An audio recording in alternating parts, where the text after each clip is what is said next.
clamor, minha alma se perturbar.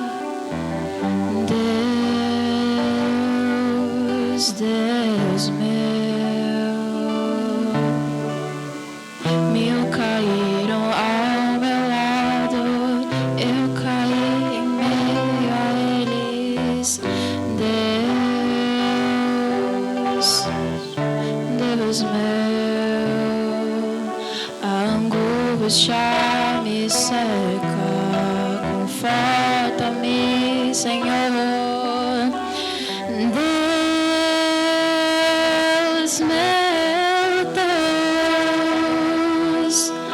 As veredas machucam os meus pés. Eu imploro, ajuda-me. Mas eu canto, eu creio.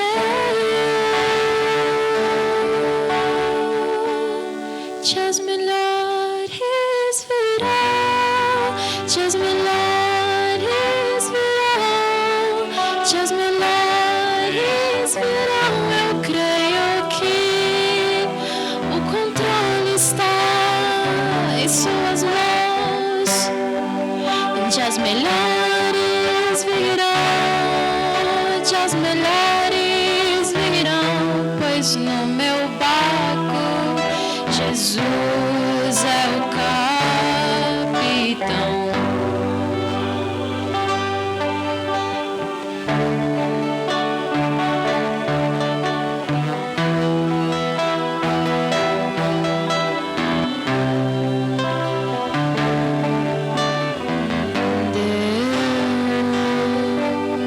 Deus meu,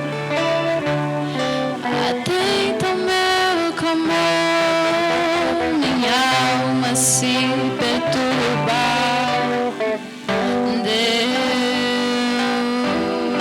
Deus meu, mil caíram ao meu lado, eu caí em meio a eles.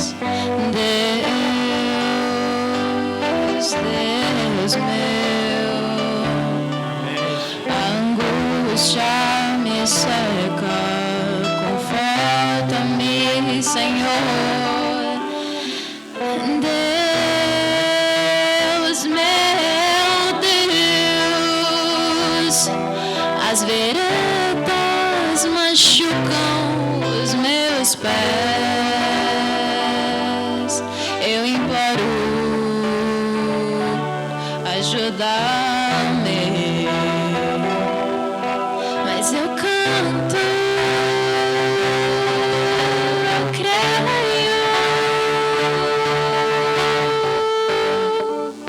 Dias melhores virão, dias melhores virão, dias melhores virão. Eu creio que o controle está em tuas mãos.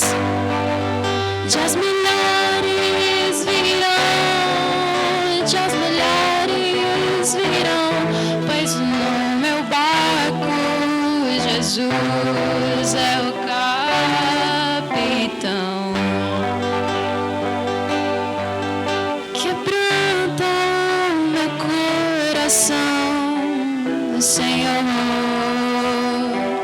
Sozinha eu não posso aguentar.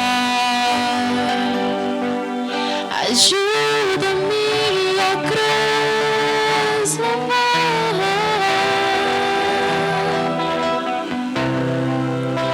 Confio em ti.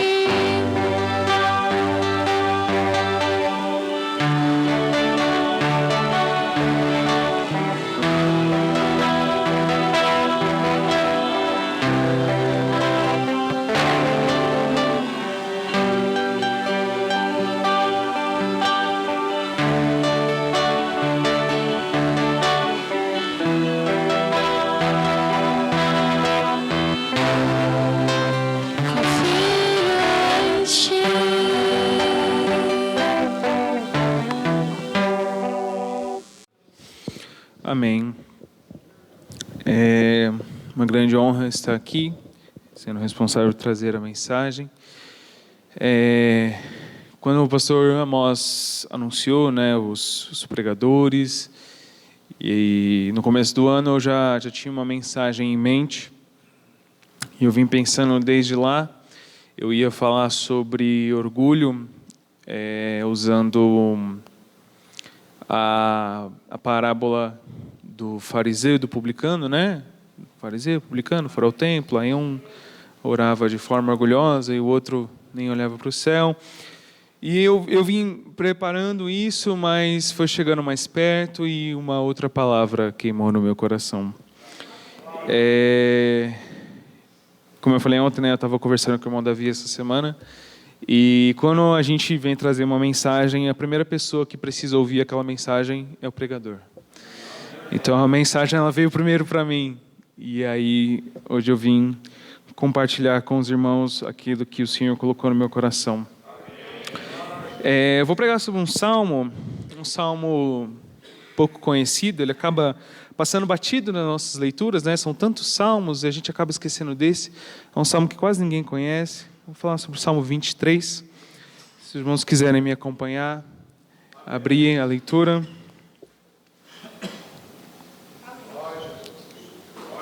Amém. Tem gente que não precisa nem abrir a Bíblia, já sabe de cor. Tem gente que já tem marcado, né? Amém. Quem achou diz amém. Amém. Quem não achou pode continuar procurando. Amém. Vamos lá. O Salmo diz assim: O Senhor é o meu pastor, de nada terei falta. Em verdes pastagens me faz repousar e me conduz a águas tranquilas. Restaura-me o vigor, guia-me nas veredas da justiça por amor do seu nome. Mesmo quando eu andar por um vale de trevas e morte, não temerei perigo algum, porque tu estás comigo. A tua vara e o teu cajado me protegem. Preparas um banquete para mim, à vista dos meus inimigos. Tu me honras, ungindo a minha cabeça com óleo e fazendo transbordar o meu cálice.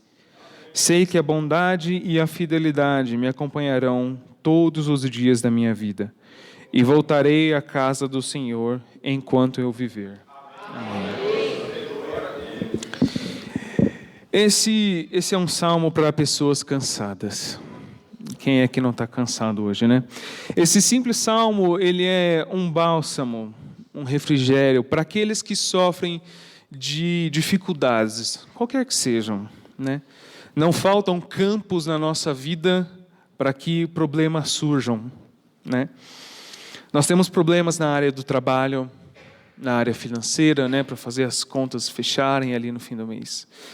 Nós temos problemas no campo da saúde, né? As constantes dores e as enfermidades tornam o nosso dia a dia um sacrifício, um suplício. É difícil levantar da cama.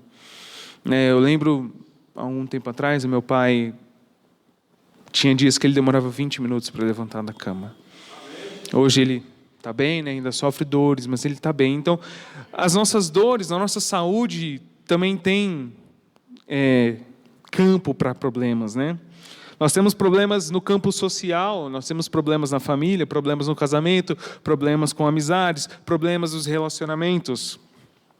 Enfim, são tantos problemas que não demora até que a gente se enxergue exausto, cansado. São tantas responsabilidades, as cobranças no trabalho, as cobranças dos familiares, as pressões, né? E onde a gente encontra alento, onde a gente encontra descanso? Num mundo que se move tão rápido, no meio de uma rotina tão caótica, aonde nós vamos encontrar descanso? Amém? E esse salmo, ele representa isso, né? Eu vou passar de verso a verso, né? E o primeiro verso diz assim: O Senhor é meu pastor, de nada eu terei falta. E se eu pudesse, eu ficava a pregação inteira aqui. Porque foi esse verso que falou comigo. Começando com a primeira coisa, o Senhor.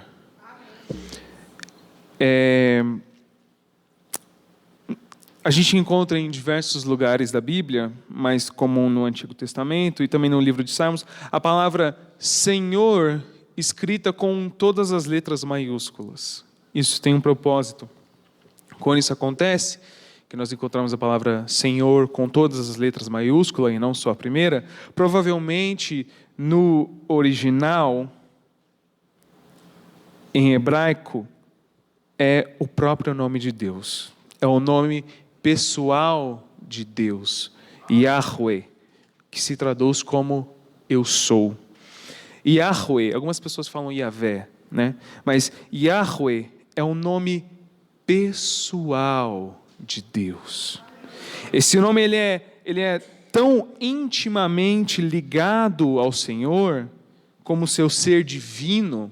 Esse nome representa tanto quem Deus é, que muitos judeus eles se recusam a pronunciar, como nosso pastor Amós sempre fala, né?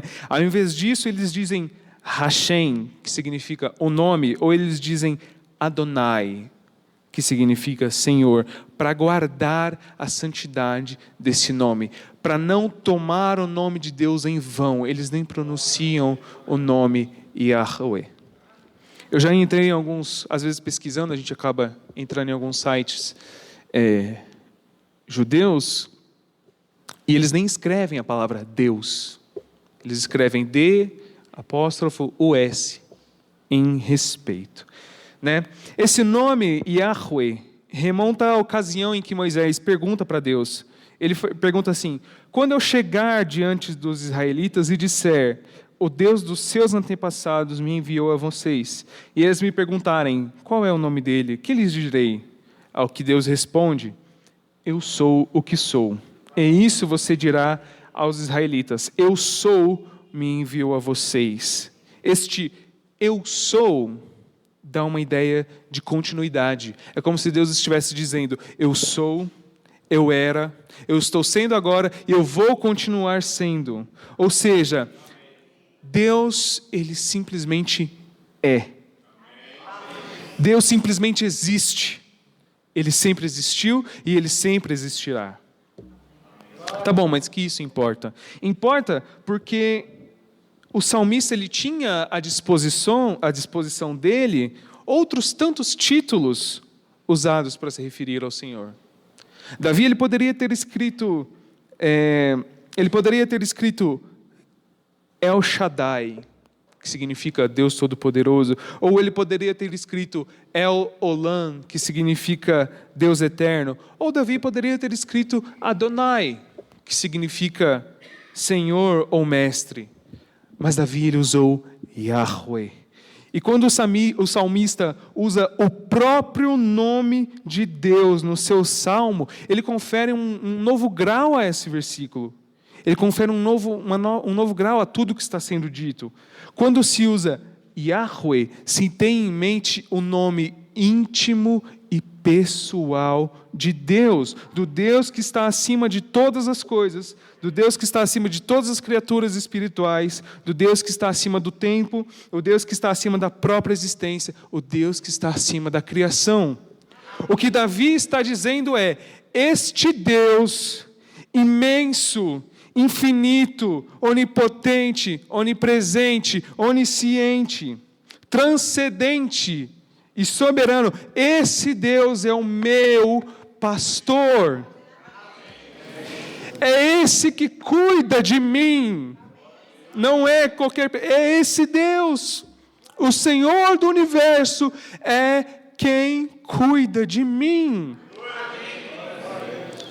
Davi está dizendo, o Senhor é o meu pastor, pessoal, íntimo.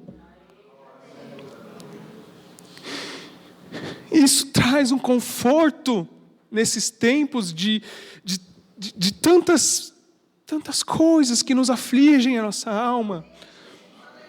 Eu posso pensar, o Senhor eterno é o meu pastor. E pastor, o nome fala, é uma profissão que implica cuidado. O pastor não faz outra coisa a não ser cuidar. É o único trabalho que ele tem. Não à toa, o líder religioso recebe o nome de pastor. Mas o Senhor é o nosso supremo pastor. Em segundo lugar, quando lemos esse verso em português, nós, consciente ou inconscientemente, nós tendemos a prestar atenção na segunda parte, que é, nada me faltará. A gente passa direto pelo Senhor é meu pastor. A gente foca no nada me faltará, né? E aí nós pensamos automaticamente, não me faltará coisa alguma. E essa parte do texto, ela fala direto ao meu coração. Porque muitas vezes eu me vi como Asaf, no Salmo 73. Porque ele diz assim, pois tive inveja dos orgulhosos, quando os vi prosperar, apesar da sua perversidade. Eles levam uma vida sem sofrimento e têm o corpo saudável e forte. Eles não enfrentam dificuldades, nem estão cheios dos problemas como os demais. Quantas vezes no nosso coração a gente não olhou para o vizinho e viu o vizinho com... Eu não sei, eu não tenho carro ainda. Mas eu vi o vizinho com um carro melhor que o nosso, uma roupa melhor. O vizinho viaja 3 vezes por ano. Você fala, nossa, mas ele nem é crente, sim, ele está melhor do que eu na fita. Quantas vezes a gente, né? E aí a gente entra num dilema, ou eu entro num dilema no meu coração. Porque o meu coração deseja tantas coisas, e a firme palavra do Senhor me confronta dizendo que se o Senhor é meu pastor, eu não terei falta de nada. Então, será que eu teria coragem de chegar para Deus, botar Ele na parede e falar, você falou que não ia faltar nada, mas eu estou sentindo falta. Será que eu conseguiria cobrar alguma coisa de Deus? Será que eu teria essa loucura de falar, você disse que não ia faltar nada, mas está faltando? Mas, irmãos, nós não podemos sentir falta daquilo que a gente nunca teve. Então, se a gente sente falta daquilo que a gente nunca teve, não é falta, é desejo, é ganância, é vontade de ter. Eu queria ter tal coisa, queria ter tal carro, queria ter tal emprego, queria ter mais dinheiro. E aí a gente pensa, né? A gente é confrontado pela palavra, porque a palavra fala que nada nos faltará.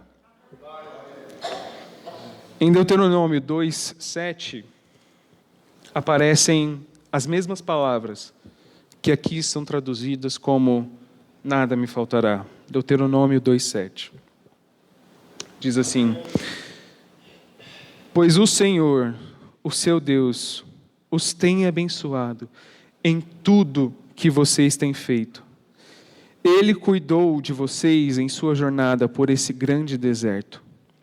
Nesses 40 anos, o Senhor, e aqui está, pelo menos na minha Bíblia, com todas as letras maiúsculas, ou seja, Yahweh, o seu Deus, tem estado com vocês e não lhes tem faltado coisa alguma. Não lhes faltou coisa alguma, são as mesmas palavras usadas por Davi no hebraico para dizer nada me faltará. Ou seja, no deserto não faltou coisa alguma para a sobrevivência do povo. Não houve luxos, mas também não houve miséria. E você pode pensar, como não faltou nada? Eles estavam faltando um monte de coisa, eles não tinham terra para plantar. Não tinham, talvez, gado, não sei. Eles não tinham muitas coisas que eles tinham no Egito. Então, estava ali faltando alguma coisa. Mas a palavra do Senhor diz que não faltou nada. Não faltou, eles não morreram de fome nem de sede, não faltou água nem comida, como nosso irmão Gabriel expôs para nós. Né? Em tudo o Senhor lhes proveu o que era necessário. Então, como que eu posso entender esse verso? Nada me faltará. Primeiramente, a gente precisa entender que quem não falta é o pastor e não as coisas. Quem não falta é o pastor.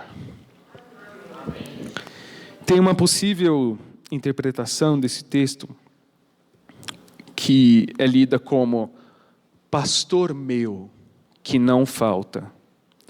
Ou seja, ele é a fonte das provisões. Ele é maior do que as próprias provisões. Se o pastor está comigo, o foco desse verso é no pastor e não nas coisas. Se o pastor está comigo, aí sim eu não terei falta de nada, porque ele sabe do que eu preciso e do que eu não preciso. Uma segunda leitura possível diz que no texto original o verbo está no gerúndio, ou seja, o Senhor está me pastoreando. Ou seja, é uma ação contínua e duradoura. Quando nós falamos de gerúndio, nós estamos falando de uma ação contínua. Eu estou falando e eu vou continuar falando. É uma ação contínua e duradoura. Ou seja, imagine um pastor cuja a presença é eterna. E ele eternamente, continuamente me pastoreando. E se ele é eterno, ele eternamente me proverá o necessário. Portanto, se ele está comigo, nada me faltará, porque eu já tenho tudo. Eu já tenho Deus. O Senhor é a própria provisão. O Senhor é a própria provisão. Por isso que no deserto ele disse, não guarda para outro dia. Ele queria ensinar, vocês têm que confiar em mim, vocês têm que olhar para o provedor e não para a provisão. Não guarda para outro dia, confia em mim que no outro dia vai ter, e no outro dia vai ter. Uma das coisas que eu mais falo em casa é Deus proverá. Deus proverá, Deus proverá, Deus proverá. E quando eu, pesquisando isso, eu percebi, Deus proverá, Yahweh Jireh. É o Senhor do universo que vai prover. Não é qualquer um. É o Deus que está assim. Ele existe eternamente e Ele cuida de todas as coisas. Ele vai prover essa situação. Amém? Vamos seguir adiante. Verso 3, 2 e 3. Em verdes pastagens me faz repousar e me conduz a águas tranquilas. Restaura-me o vigor e guia-me nas veredas da justiça, por amor do seu nome. O Salmo 23, ele vai repetir sempre a temática do cuidado do pastor. Então, esses versos não são diferentes. O termo aqui, traduzido como levar ou guiar, significa conduzir gentilmente. O pastor celestial, assim como o pastor de ovelhas, provê tudo para a sobrevivência da ovelha. Porque, na prática, ovelhas não sobrevivem sem a ajuda do pastor. Elas dependem dele para encontrar comida e água apropriada. O pastor conduz gentilmente o rebanho para esses locais onde há comida e água apropriada.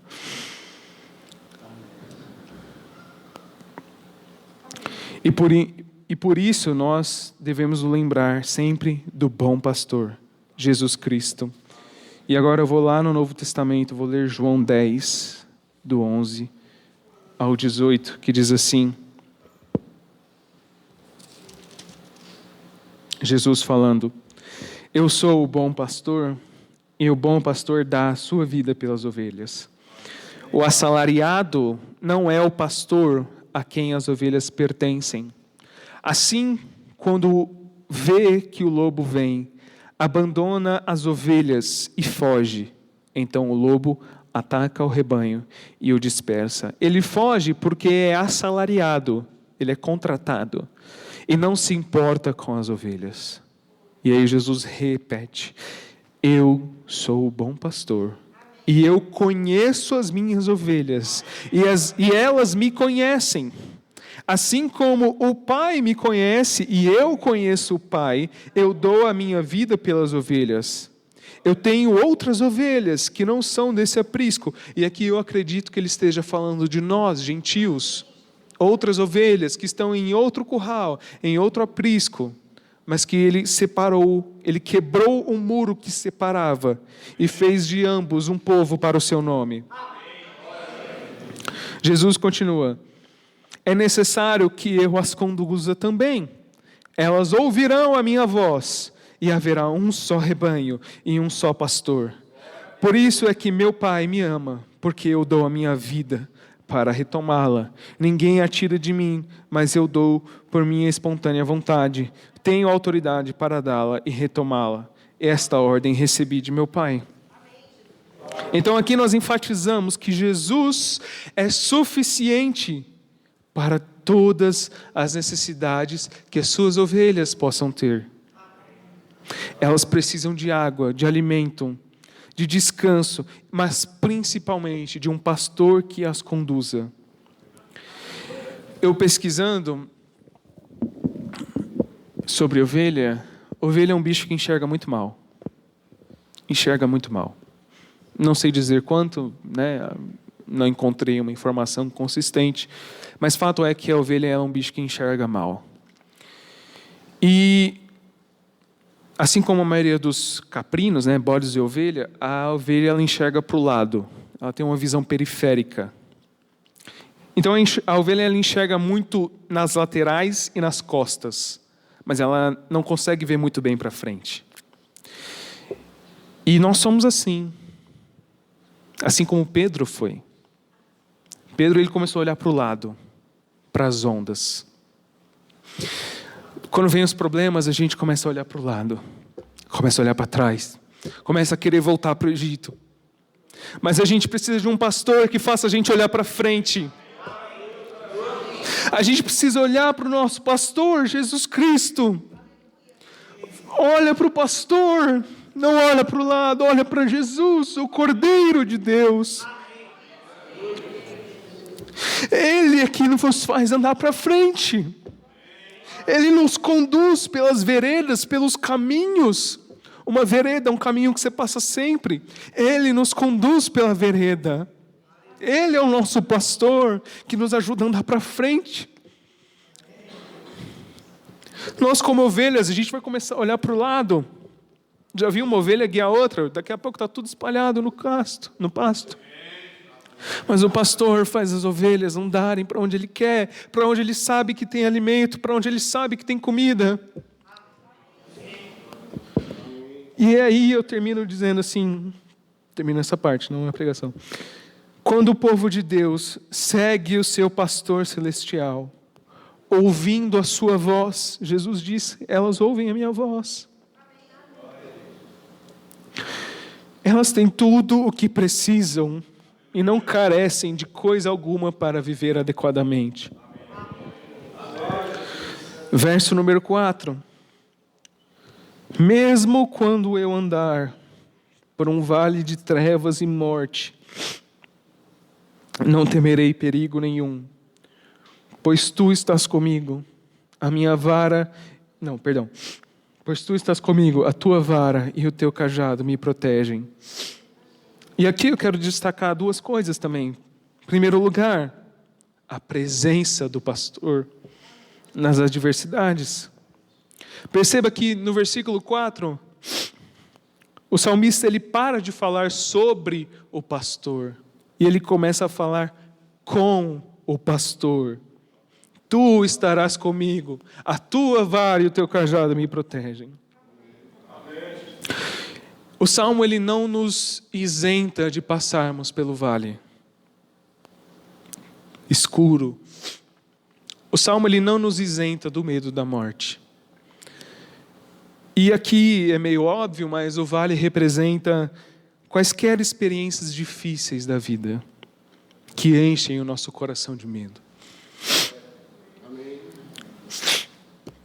E não são poucos os momentos da vida em que a gente se sente desamparado, inseguro, ansioso, com medo, com raiva, angustiados, amargurados. Não são poucos esses momentos. Durante a vida é certo que nós vamos passar por longos e profundos vales. É até uma linguagem pentecostal, né? Estou passando por um vale, varão. Mas o salmista, ele evidencia que quando, não sei, quando nós passarmos pelo vale, o mesmo pastor do primeiro versículo, o mesmo Yahweh estará conosco. Aqui a ideia é que no vale tenebroso, ele não vai adiante de nós, mas ele vai do nosso lado, nos guiando e aquietando os nossos medos.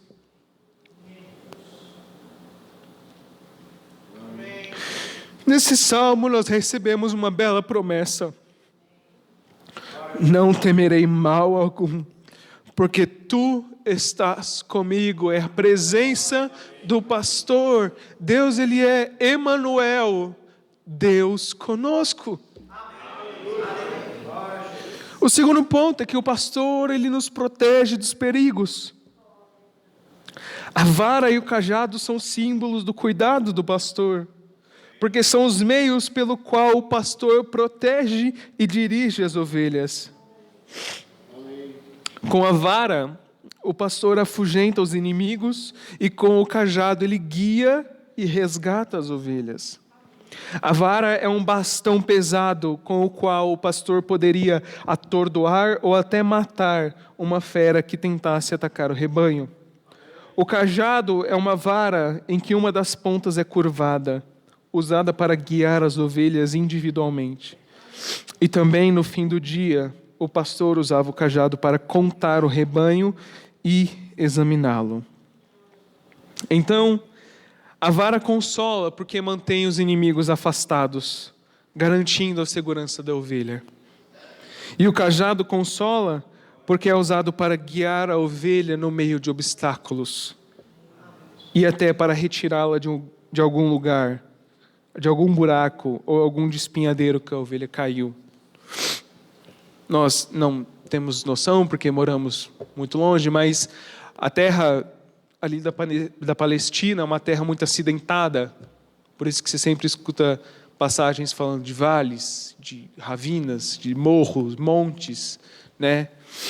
Então, para uma ovelha cair num buraco desse é muito rápido, então o pastor, ele usa o cajado para conduzir as ovelhas. Por isso que o cajado nos consola, porque ele nos guia, e a vara nos consola, porque ele nos protege. Portanto, o rebanho sossega na presença do pastor. E quanto mais nós nos aproximamos do nosso pastor celestial, mais seguros ficamos e mais a sua paz enche o nosso coração. Nós sempre devemos estar buscando estar mais perto do nosso pastor, mais perto do pastor. Não é à toa que o meu hino favorito é: mais perto quero estar. Eu preciso estar mais perto desse pastor. Preciso conhecer esse Deus.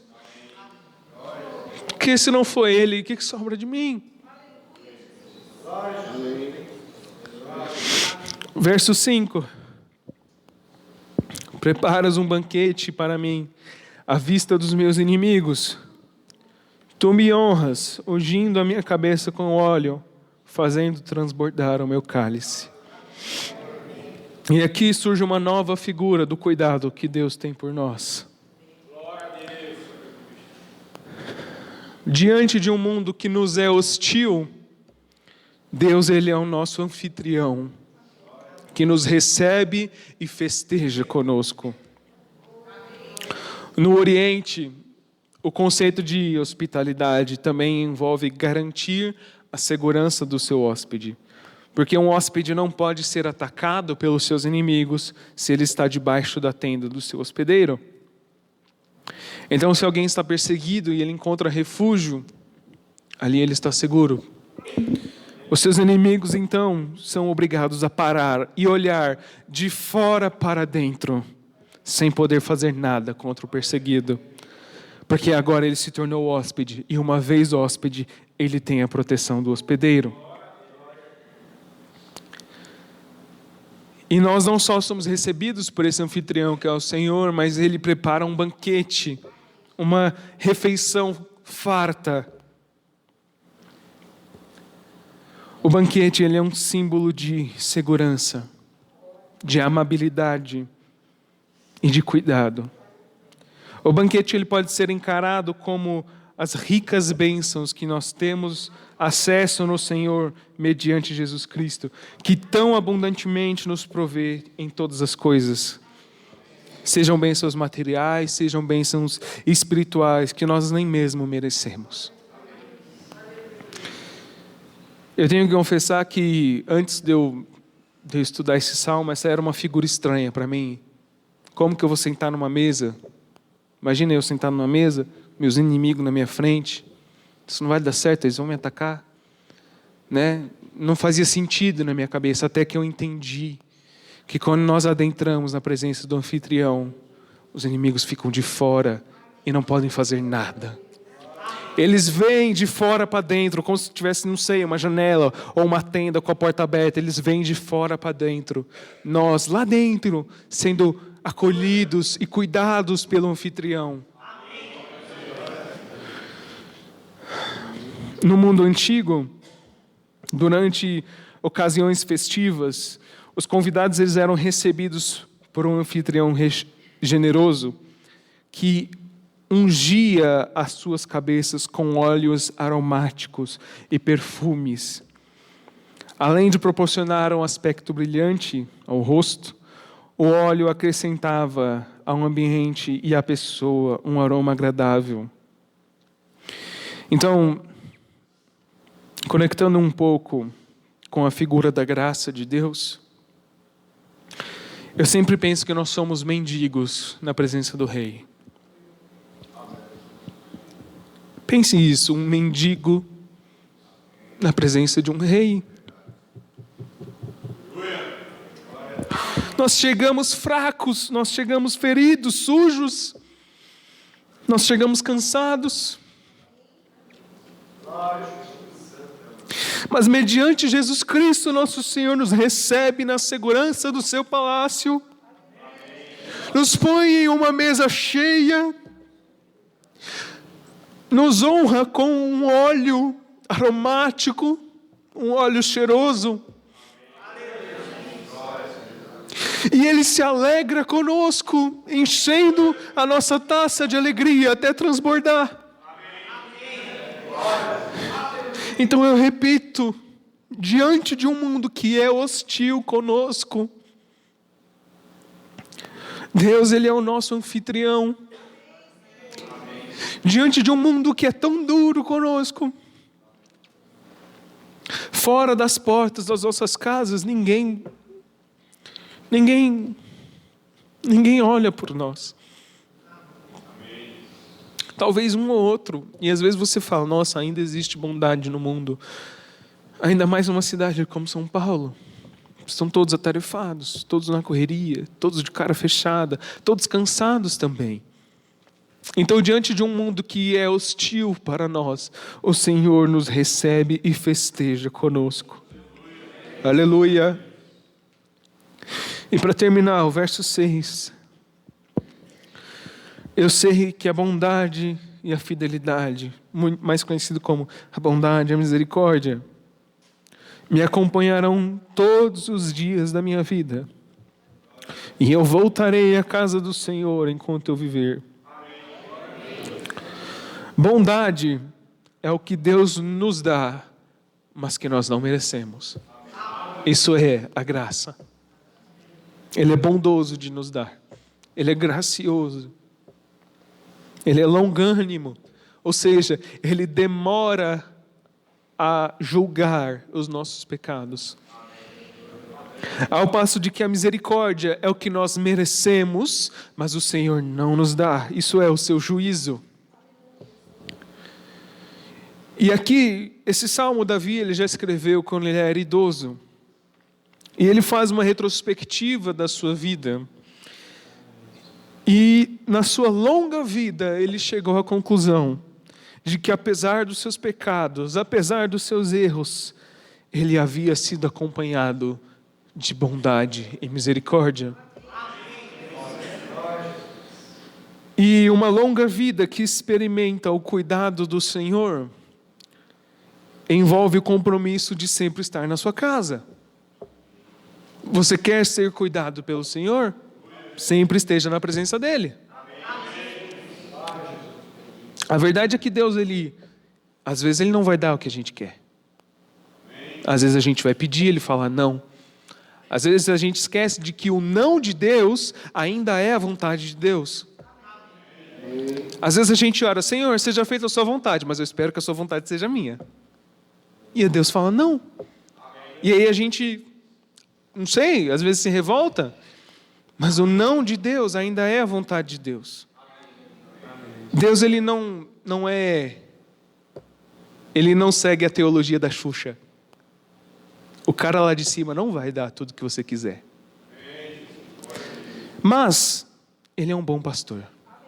E Ele cuida dos seus, como esse salmo mostra. Então, você quer ser cuidado, amparado, pastoreado por esse pastor? Esteja sempre na presença dEle. Por isso que o salmista diz, voltarei à casa do Senhor enquanto eu viver. Porque onde eu vou encontrar esse consolo, se não na casa dEle, se não na presença dEle? Irmãos, não se engane, Deus não está só aqui. A presença dEle permeia toda a existência. Onde você ajoelhar o seu joelho, Ele vai estar lá. Mas aqui é onde nós nos reunimos, porque somos perfeitos? Não, mas porque vamos edificando ao outro.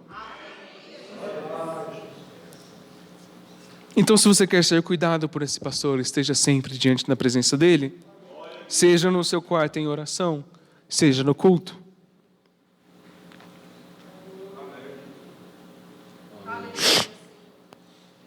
Para terminar, o pastor sempre está conosco e conhece as nossas necessidades, assim como o pai conhece a necessidade do seu filho. Em segundo lugar, o pastor guia os nossos caminhos. Ele nos faz andar em verdes pastos, pelas veredas da justiça. Ele nos protege dos perigos. Ele nos recebe, protege e festeja conosco.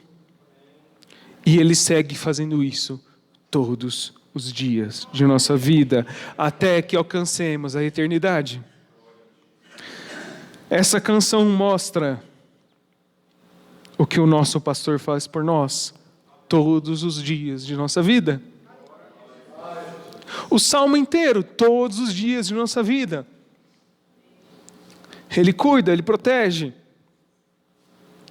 Ele nos faz andar pelo caminho certo. Todos os dias Ele não deixa faltar comida ou bebida, mas o necessário para o nosso dia a dia. E isso nos incentiva a, primeiro, não sermos ansiosos por coisa alguma. Em segundo lugar, sabendo que o pastor vai prover tudo que nós precisamos, isso nos incentiva a não desejarmos aquilo que é do outro e a nem termos a ganância e desejar aquilo que não temos só porque não temos. Porque o Senhor do universo é quem cuida de nós a todo momento. O Senhor, Ele é um amplo caminho, um firme alicerce em quem eu posso me ancorar. E ter a certeza e proclamar com grande fé, o Senhor é o meu pastor e nada me faltará. Então, se está faltando, é porque eu não preciso. Essa frase, só para concluir, eu já terminei. Essa frase está presente na música que a Bruna canta, do Salmo 23. Quem canta essa música é um projeto chamado Projeto Sola. E uma vez eu ouvindo o compositor dando a entrevista,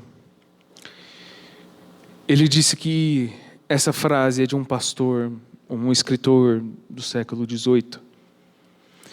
E ele conclui o sermão dizendo: aqui, se o Senhor é meu pastor, aquilo que eu não tenho, eu não preciso desejar. Porque o Senhor, Ele sabe que eu preciso. Então, se eu não tenho, é porque eu não preciso. Amém? Irmãos, eu agradeço a oportunidade. Eu espero que, assim, eu possa ter compartilhado da alegria que eu senti estudando esse salmo. E que nós possamos lembrar dele nas nossas aflições. Começa amanhã já é segunda-feira. Nós vamos acordar cedo, vamos para a escola. Cada um tem a sua necessidade. Que nós possamos encarar a semana, o dia, o mês, a vida, pensando: o Senhor do universo é quem cuida pessoalmente de mim. Ele é o meu pastor. Eu agradeço a oportunidade, vamos terminar em oração.